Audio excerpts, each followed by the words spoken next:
future teachers, inclusive and transformative education practices. May I now request our Father Director to honor Reverend Dr. L. Vasanthi Medona with a memento as a token of our love and gratitude.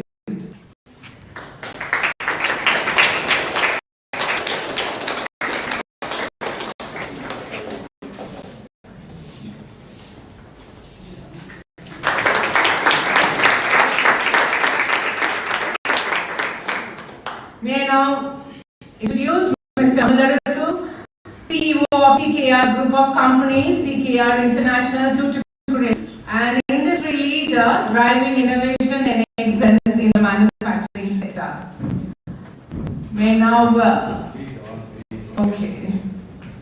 Then also Mr. Mohammed Riaz, founder of King's Group of Companies in Navili, a dynamic entrepreneur pioneering growth and business expansion, a competitive business landscape. And now I invite Reverend Dr. Michael John Estate, Director, Ziba, once again to present a memento to the roundtable expert panelists as a token of our love and gratitude.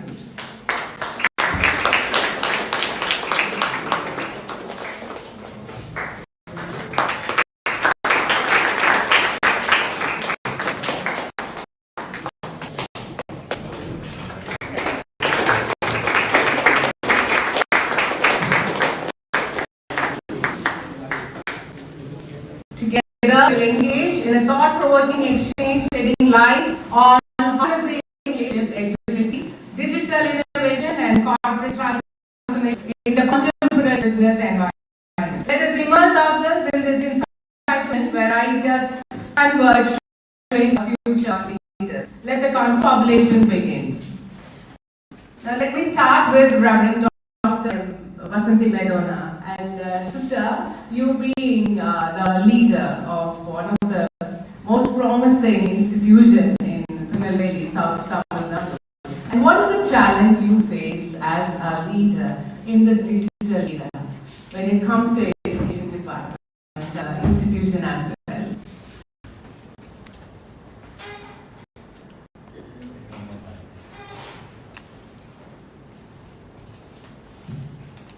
See, our traditional system was good but very easy because we have to respond to the local needs, local demands. It will be very limited.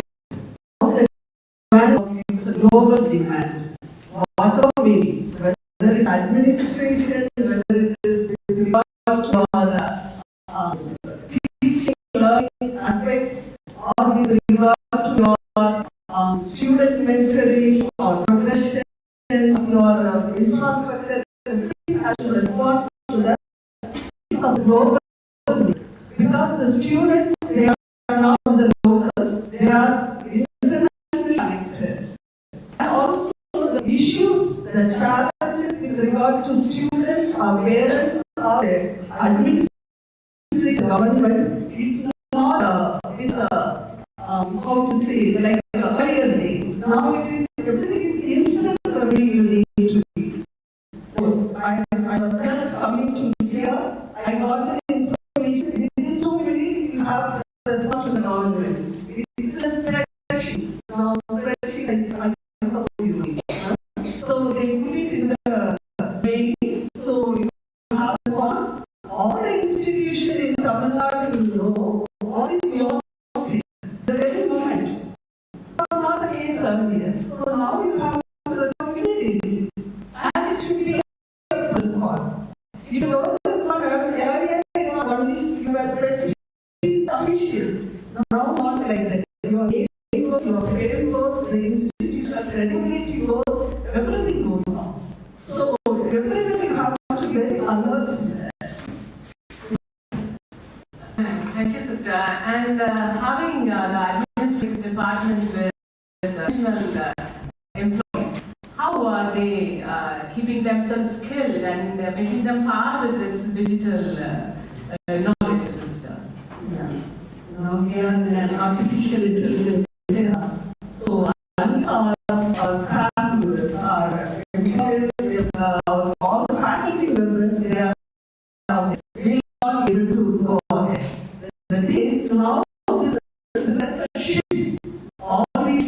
there is maybe a gradual revolution was argument was taking place. Now these 2 years, 3 years, kind the mega leap the whole artificial intelligence creates.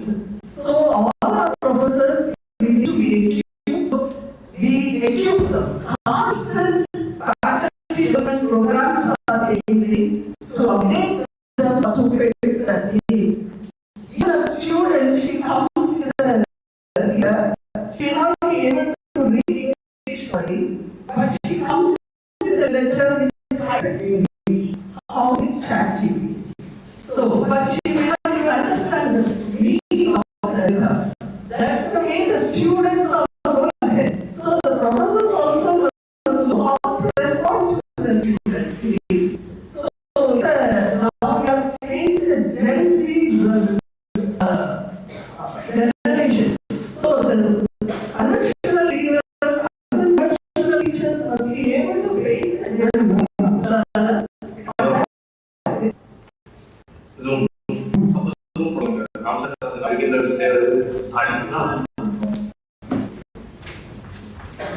So they need to really equip themselves, whether it is teaching methodology, whether it is teaching learning methodology, everything needs to be changed.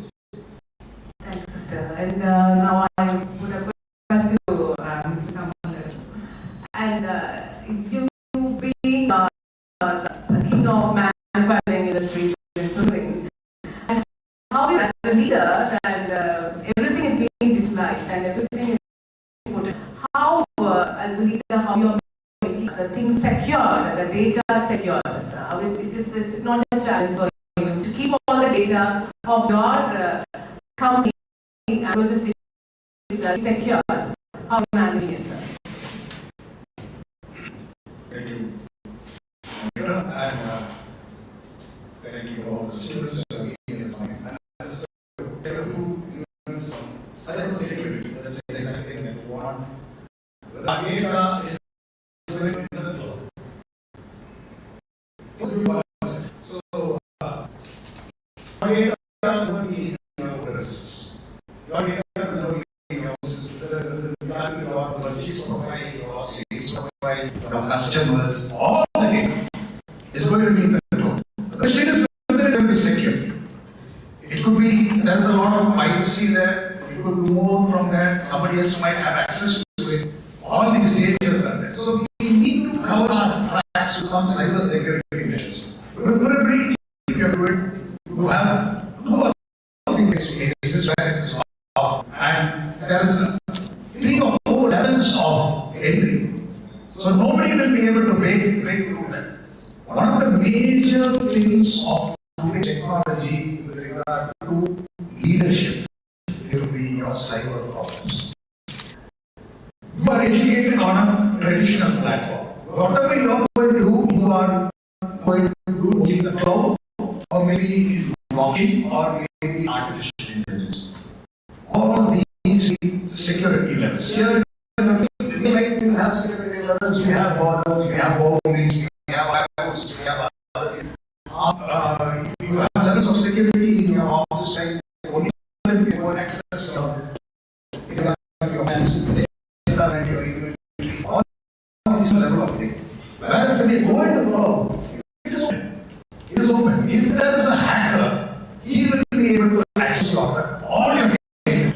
If vulnerable data will be handed over to your office. So these things have to be addressed. And cyber security is one of the main components of today's existence. It is a necessity. It is a cost. Cyber security, unlike the earlier traditional methods, it is a fraction of cost of your the cost of production. It comes to almost about 0.5 or 0.75% of your cost. Like logistics, like your inventory, this becomes a cost. So you have to concentrate on cyber security. You have to concentrate on what you're doing in cloud to know that what your data, your production details, everything are safe. So this is one of the major platforms that is differentiates the old administrative capabilities from the new administrative capabilities. You have to adapt. You have to adapt. It's not the same old thing. Cyber security is a cost component, and you have to take into account how to safeguard your data in the cloud. Thank you, sir. And being a leader, and is it not a big challenge for any leader who was not very much conversant with technicalities and other computer-related education? How is he going to manage that? He may be a very good administrator, and he may have the knowledge of all the logistics and other things, the minute nuances of digital aspects of keeping his technicalities in place. Is it not a challenging for him? Is it not a challenging task for him to keep himself educated on that? And what is the suggestion that you give on that, sir? That's a very nice question. Very, very interesting question. Uh, what you are learning today is going to become irrelevant tomorrow. So, what you learn in management today preferably should be to learn and then to unlearn and then to relearn. Things are changing every day, every day. The production methods, the product itself, the way to produce, the way to market, the way you're going to finance it, every component is changing every day by day. So, as managerial person of tomorrow, you have to know that the goalpost is not the same today as what it was yesterday. The goalpost has moved. Not only the goalpost, the turf that you're playing also has changed. Today it's astroturf, tomorrow it's grass, the day after tomorrow the boundaries are moved. You have artificial intelligence, tomorrow you might, language itself will not become a problem. How you think about it today is going to change tomorrow. So you have to have the adaptability in you. That's the main thing. You have to know that this year what your goals were, what you are going to do is not going to be the same as what it is going to be next year. The goals are different. Your product line is different. For example, I'll just give you, if you are going to make crystal salt, next year it's going to be granular salt. People are going to ask you if it's 3 or 4 or whatever it is. There is a change. People's demands are changing. Therefore, your goalpost as far as your product is changed. The goalpost, the turf where you play, how you produce this in this particular thing is changing. So unless you keep yourself updated, you have to continuously, it's a learning process, continuously a learning process. MBA, specifically in management of business administration, teaches you to learn new techniques every day. That's the thing. You don't, what you learn here is not going to remain stable. It is only going to teach you how to learn, how to unlearn, and then relearn new things. So, in any particular field in India today, or for that matter in this world, what you're doing this year is not going to be the same thing you're doing next year. Whether you, even if you're the proprietor of your business, next year it's going to be different. If you're going to practice the same way that you're going to do this year, it's going to be different next year. It's going to be in every profession. I'm not talking about only management. It's going to be there in medicine. It's going to be there in engineering. It's whatever you do. It is going to be a constant flux. So how are you going to succeed? You have to be a proportion of the change. You have to be a part of the catalyst. Unless you are able to accept that you are a change and you are able to see that this is going to be changed this year, you will not be able to perform well as what you did earlier on, irrespective of whatever profession you are. So, adaptability and change to the digital era with regard to artificial intelligence. I think you all should know about blockchain technology that is revolutionizing accounting and cloud computing. All these are changing, and the turf also will change. So, I think that you have to be prepared for change and continuously be upskilling and updating yourself to the new model of life. In fact, as you, I can put in a nutshell that the conventional leaders have to rely on today's Gen Z, upskilled Gen Z in future, probably. And let me pose a question to Mr. Morgan Pierce. So on the contrary, and we read a piece of article in the newspaper that millennials are, in fact, slightly scared to recruit the Gen Z because the Gen Z are quite not very much resilient, and they are very much wanting to go for quick decisions and not able to keep themselves composed. What do you say are the traits? First of all, thank you so much for the opportunity. Being a father of four and three of them being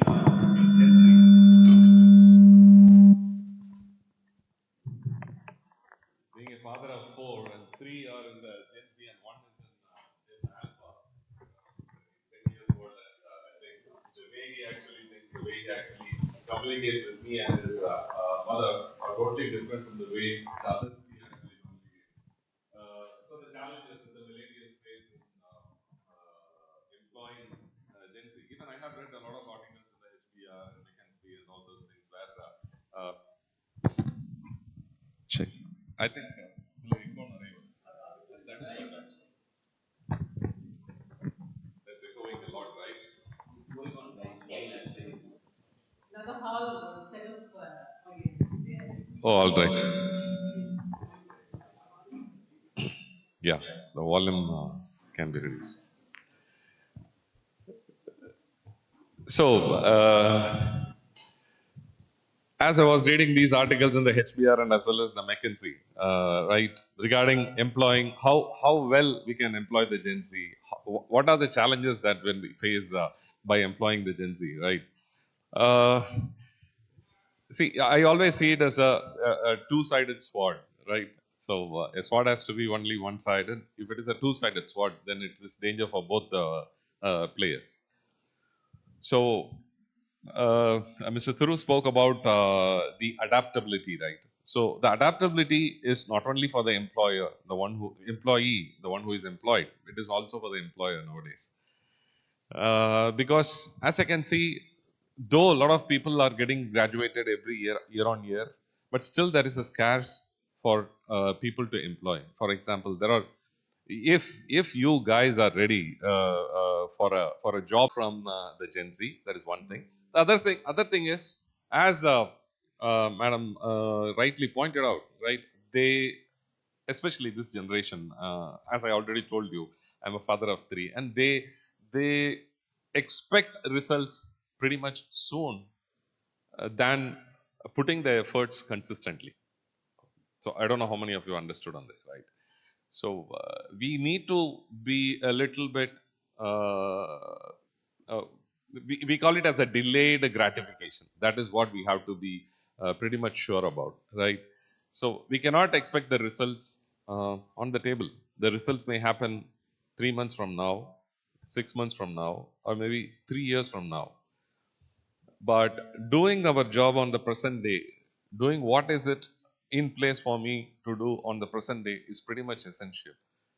See, the challenge, I just wanted to add to what sister said with regards to the challenges that we face when we employ people right now. There are two type of challenges. One thing is, as a leader, how I am facing, what challenge I am facing. What challenge I am facing is, I am unable to find people who have high focus is very very important when you come when you go to work, right? When you go to work, because all your productivity depends on focus times action. So no matter how much action that you do, if you don't have any focus, then it is a product of zero. It is all your actions multiplied by zero. It is going to be zero productivity, right? I can be in front of the system to be very relevant. I can be in front of the system. Yeah, I'm in front of the system, I'm doing something, right? But I'm not focused. I'm just doodling with my phone, or I'm talking over the phone, or watching some reels or something, right? Then my focus is zero, but my productivity is going to be zero again, because even though you are literally present there, your productivity is going to be zero, which is going to be very tough for leaders who employ the anyone, not only the Gen Z. No offenses to Gen Z or no offenses to this generation. Even during the previous era, right, previous generation, we used to have the same challenges, and still till now we have the same challenge. The focus is a big distractor for anyone, and the number one focus distractor is everyone is having that. Every one of us is having 78 organs, according to, I think some of you might have studied biology. I think everyone had studied biology when we were in the 10th standard, right? 78 organs are there in this human body, but nowadays we carry 79 organs, and that is also attached to our body. And the 80th organ some people have. People carry multiple phones, and I have a good friend who carries 3 phones, right? So the challenge is, what I actually see is, as Mr. Thiru pointed out, it is adaptability to the situation where you are. You have to be like water. The water is there in this particular glass. Okay, it has taken its shape, and you are going to pour it in some different vessel, and it is going to take a different shape, right? So you have to be like water. You have to adapting to the situation. The same thing. It works both ways. It is not only for the people who are employed. It is one. It is also for the employer. Hope that answer the question. Thank you, sir. It's a wonderful answer. But anybody from the audience who would like to ask some pertinent questions to the thought leaders here, to leadership or leadership intelligence?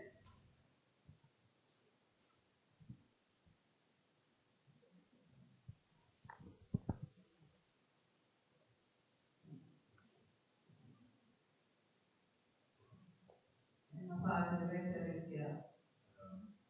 Both to Riyas and others.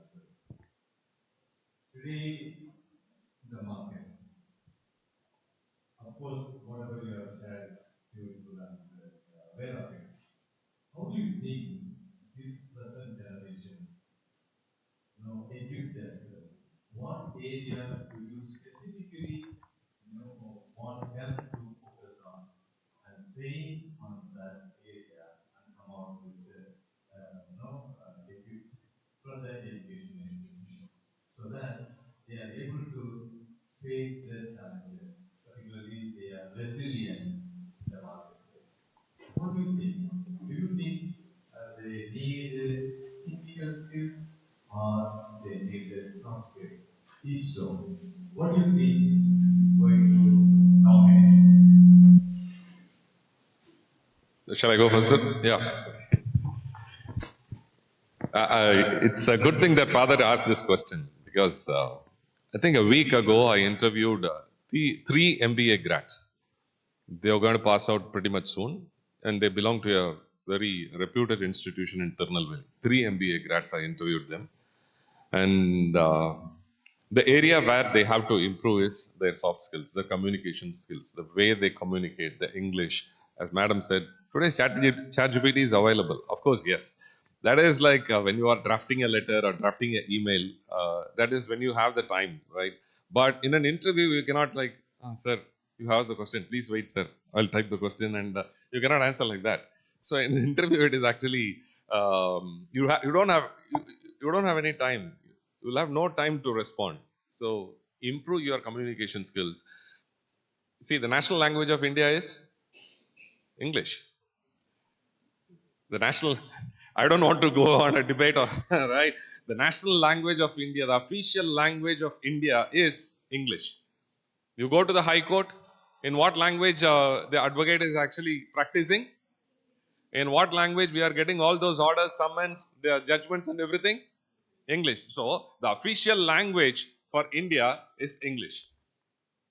So we are proud to say நான் தமிழன் தான். அதுல வந்து மாற்று கருத்தே இல்லை. But to employ myself, to make myself competitive, right? So you need to improve your communication skills, and that is, it is called as communication skill. It is not like communication knowledge. It is a skill which every one of us can actually practice. I am an alumni of 3 schools: Rosemary, John's, and as well as St. John's, and as well as Chinmaya Vidyalaya, right? You know the standard of Rosemary. It was of high standards, right? I was good in English when I was there, but then when I moved on to St. John's, no, I mean, no offenses to the institution. It is on my side, right? But somehow my English was not good when I was there from the 6th standard to the 10th standard. And when I got admitted to Chinmaya Vidyalaya, it is a matriculation school by then, and it is full of Brahmins and all those people from different. That was the number one school when I graduated from there. It was 91, 93 when I did my +1 and +2 there, and In one of my English papers, instead of beginning, I wrote a beginning, and the entire class was actually mocking at me. And life has changed. Life has changed. It was only because, right, you have to spend time to grow your skills every day. I won't say that I have a very good language skill. I'm very good in English. Every day it's an improvement. Every day it's an improvement. That is one area, sir, Father. I just see that all the, especially from South India. So I had been to Loyola once, right? I had given a lecture in Loyola, Liba, right? That's Liba, right? So Liba. So I had been to Loyola, and I have given a guest lecture there. All those people, all the students studying there, they have got very good communication skills, very good soft skills. So when you compete with them in an interview, then we have to be proud saying that, oh, this student is from Tirunelveli and he cracked or she cracked that interview, even though people from different institutions across the metropolitan cities, they competed. That is how you make us proud. That is how you make this institution Ziba proud, right? So you have to be well versed in English, the official language of India. Over to Thiru sir for him. Father, that was a real good question on how to upskill yourself for the uh, exact career that you would like to have. As my friend said, communication and English is one of the platforms that you need to rest on. But in any field, you have to have constant upskilling. Constant upskilling is the key to being there. You have to learn the new things that that particular field gives you, wherever you are. You need to know something more. You need to know what is happening today, what is going to happen tomorrow. For example, if say you're employed as a hospital administrator in a particular hospital as an MBA thing. You need to know anything about medicine, the developments in medicine. You need to know tomorrow when you're going to present, you need to know the opportunities that are there. So, despite your other daily things, you have to know what is happening in your particular field. You have to continuously upgrade yourself in that particular field, whether it be your knowledge on that particular subject, whether it be your communication on that particular subject, whether it be your product on that particular subject. You have to upgrade yourself continuously, learn new techniques, learn how to present yourself. For example, if they come and ask you about artificial intelligence, you should be able to talk about it. You should be able to say something about it. You should be able to understand what it is.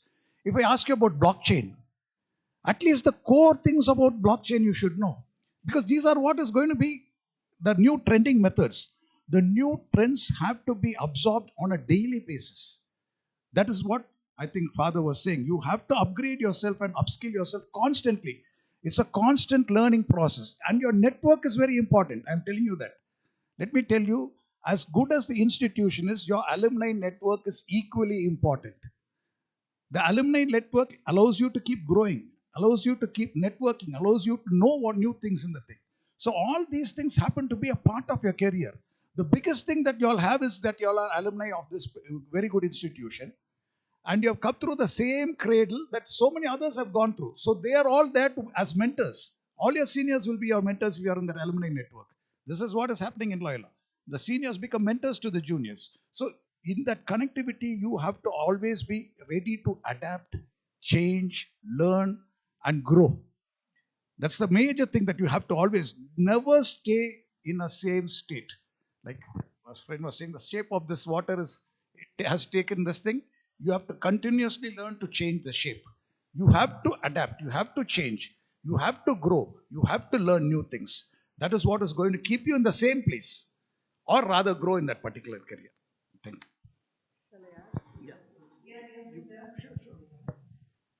For this, we are in artificial intelligence era. Three things I prefer we need to be up to date. One is our critical thinking. Number two, problem solving ability. Number three, creativity. We need to ask for everything. Why? Why should I do? What am I doing? How am I doing? Is it necessary for me to do? For everything we need to do. Then you will be able to perceive everything at a deeper level. Number two, problem solving ability to know whether there is a problem at all. What is the issue? What I have to rectify? How to go about? And the third one is creativity. All these three things, they being innovative, creative, and see earlier, if you have to draw something, if you draw a flower, that's beautiful. Now you need not draw a flower. You can just put a line and then you make some uh, strips here and there. That's a beautiful art. Am I right?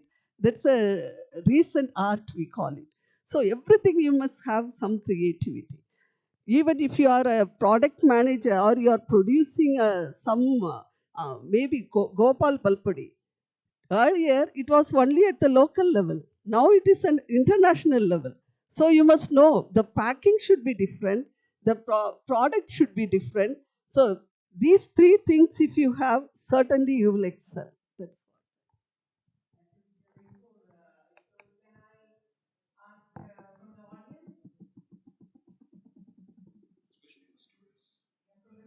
Good afternoon, everyone. I'm Shambhu. My question to the panel. My question to the panel. So by this time, we all aware that change is inevitable, and we have to cope up to the change. As you said, staying focused, leads to leadership intelligence, and it brings more success to our venture.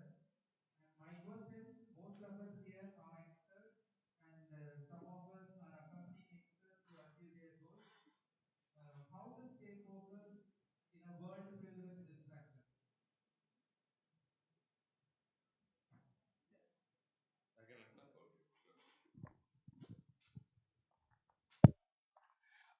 It's a very relevant question on what topic I actually talked, right?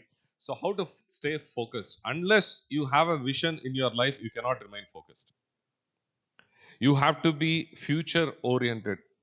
You have to, any leader. What actually differentiate? What factor differentiates a leader from a manager? A manager manages, but a leader actually foresees things. It's futuristic. It is an art of passion, of vision. That is what differentiates between a leadership and a manager and a management. Management is all about following the process, following the systems. Leadership is all about goal oriented, future oriented, vision oriented, objective oriented. So once you have that particular thing, for example, how many of you have used Google Maps? Google Maps or Uber or Ola in your life? Everyone, right? So there are two coordinates which we actually give when we use Google Maps or Uber or Ola. What are the two coordinates? Where I'm right now and where I want to go. Right. Imagine the same as your life situation. You are now here, graduating from Ziba, or you just now graduated from Ziba, or you have just now started working somewhere as an intern, or maybe at the junior level, entry level, right? You are here.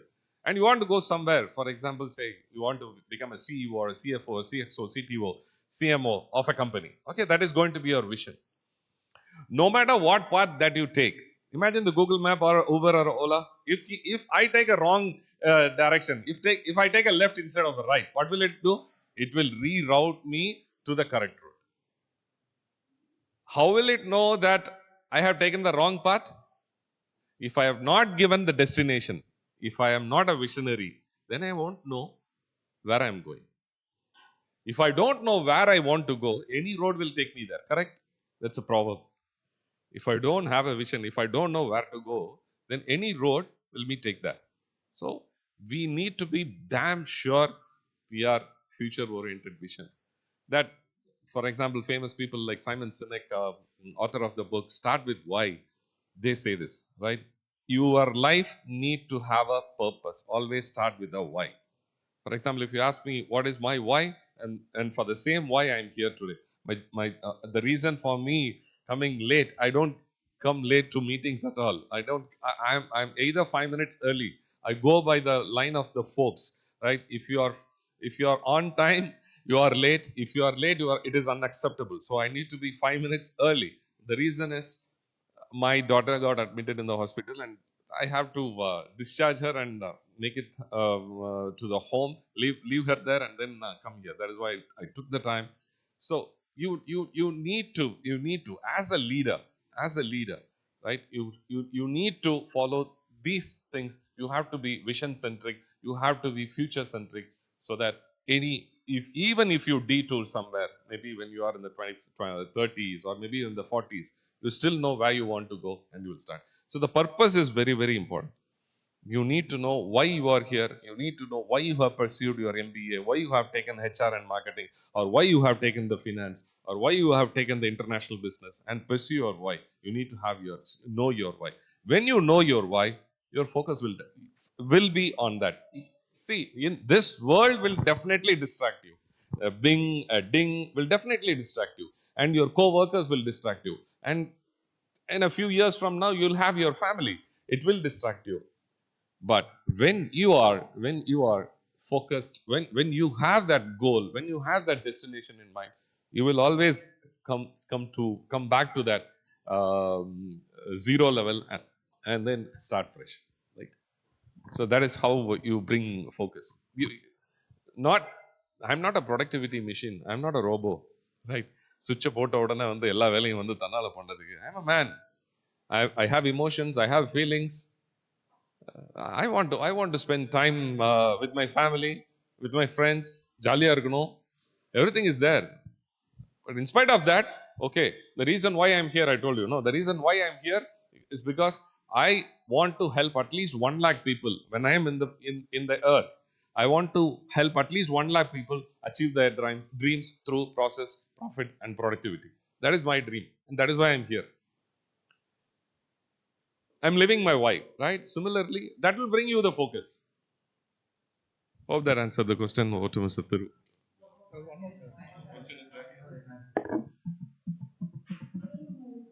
My question is, as MBA students, what are the technical skills that we have to learn to sustain in the job market?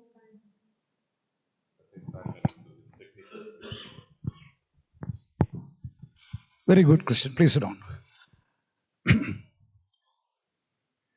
MBA has transformed.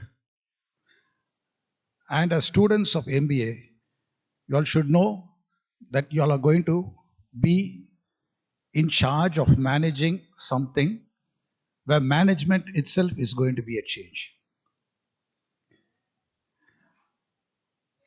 I was just talking to your director this morning in this particular aspect, wherein when I did my MBA, there were only 180 MBA graduates every year in Tamil Nadu. There were 60 from Madras University, 60 from PhD, 30 from Tyagaraja School of Management, and 30 from Madurai Kamaraj University. So there were only 180. Nobody knew what MBA was. Nobody knew what the curriculum was, what it needs to have an MBA. We had a professor from IIM Calcutta who taught us MBA, who was the HOD in our department. He was a thing.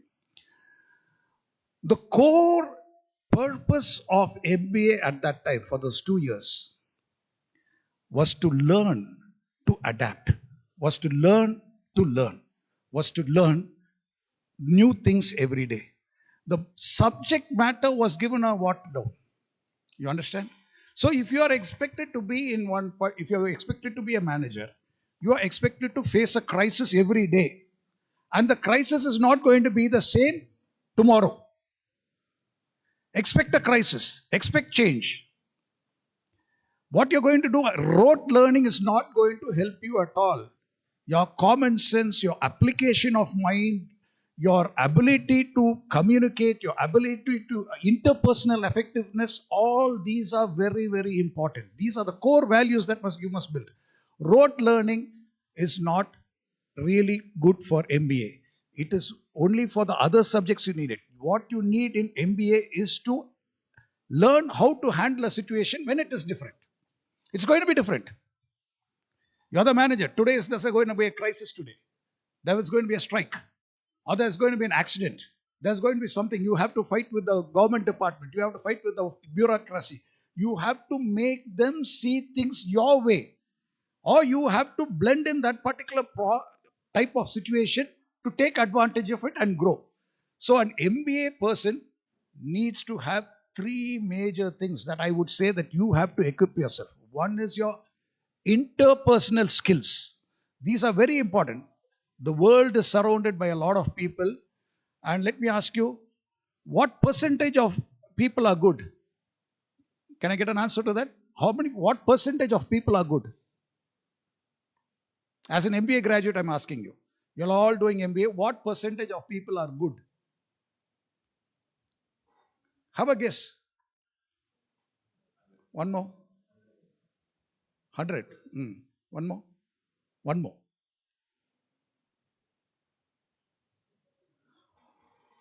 What Sir said is right. Almost 100, maybe 98 or 99% of people are good.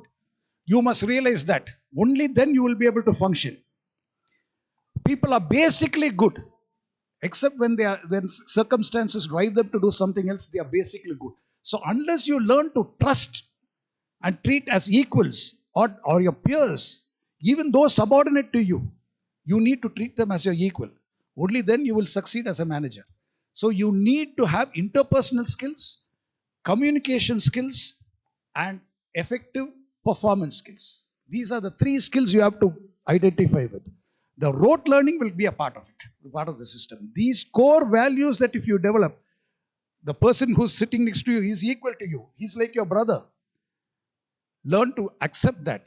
Don't feel diffident. Don't feel overconfident. You are all equals. When you're able to communicate with another person on an equal footing, then you will grow. Your personal department will grow. Your objectives will grow. Your goals will be attained. As a team, create the team. That is what you do. Creation of a very good, effective team is what you need as MBA. That is what you need to develop in this particular.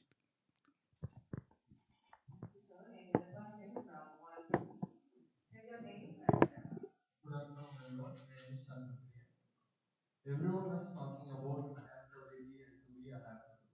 But if in case I'm not an adaptable person and I don't have that adaptability in my character, what measure or steps that I have to take to be an adaptable person in regards not just to the technology?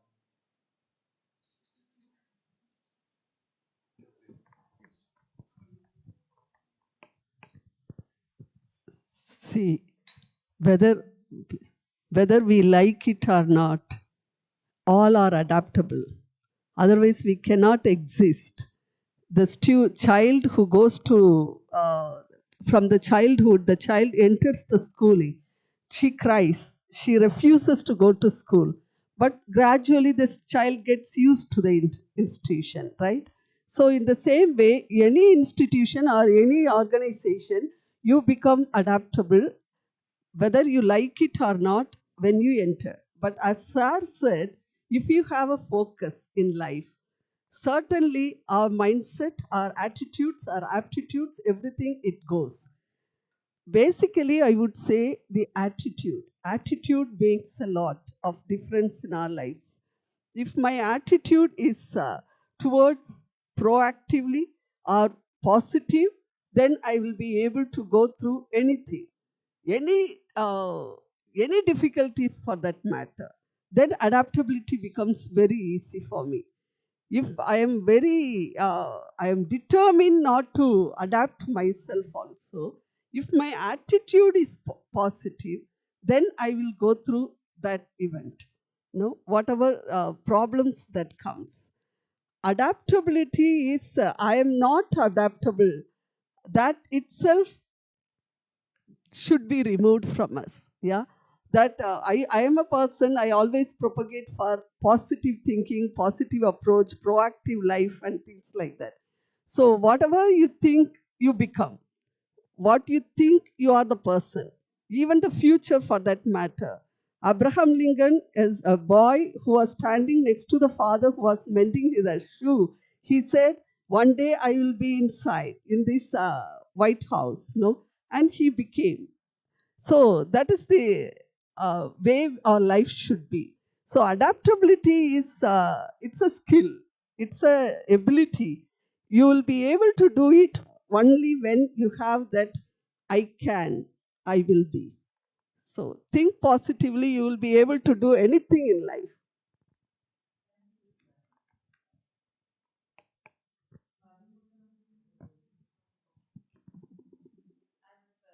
From the various wonderful insights from the panel, I can say that added to communication skills and other soft skills, we are in a position to uh, raise ourselves and equip ourselves with digital skills, and where we have to blend together in a very consistent manner both digital skills and communication skills and other soft skills.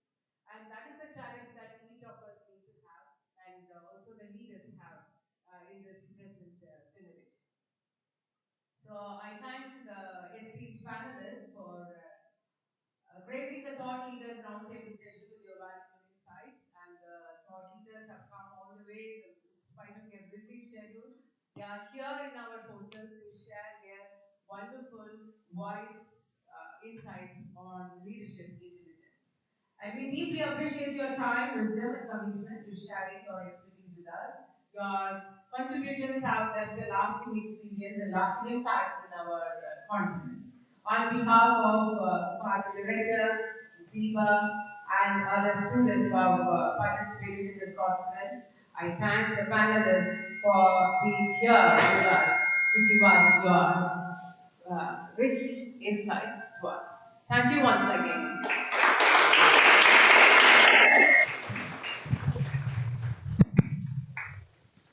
Let us break for lunch and assemble back in the same venue. Sharp